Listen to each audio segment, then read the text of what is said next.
Regardez, écoute, le procès en appel de Sarkozy fixé à la fin de l'année.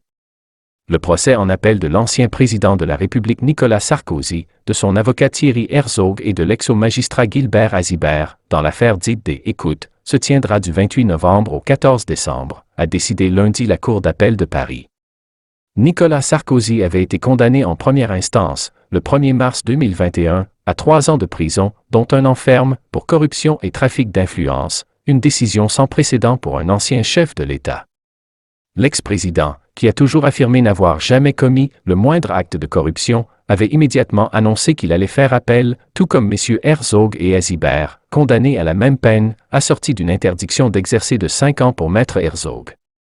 Leur procès en appel est prévu sur 9 journées entières ou demi-journées, les 28, entre 29 et 30 novembre, ainsi que les 5, 6, 7, 12, entre 13 et 14 décembre, a-t-il été décidé lors d'une audience de procédure. Dans cette affaire née en 2014 d'interception téléphonique, également appelée affaire Bismuth, le tribunal correctionnel avait estimé qu'un pacte de corruption avait été conclu entre Nicolas Sarkozy, son avocat et l'ex-magistrat Gilbert Azibert. Les juges avaient considéré que l'ex-président s'était rendu coupable de corruption en promettant d'appuyer la candidature de M. Azibert pour un poste de prestige à Monaco, en échange d'informations privilégiées, voire d'une influence sur un pourvoi en cassation qu'il avait formé. Lors du procès en première instance, la défense s'était insurgée contre un dossier basé sur des fantasmes et des hypothèses et avait plaidé à l'unisson la relaxe. Elle avait fait valoir qu'in fine, Nicolas Sarkozy n'a pas eu gain de cause devant la Cour de cassation et que Gilbert Azibert n'a jamais obtenu de poste à Monaco.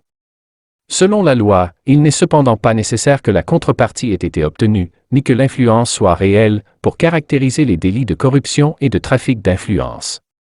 Nicolas Sarkozy s'était dit victime d'une injustice profonde et avait assuré qu'il se battrait jusqu'au bout pour que la vérité triomphe.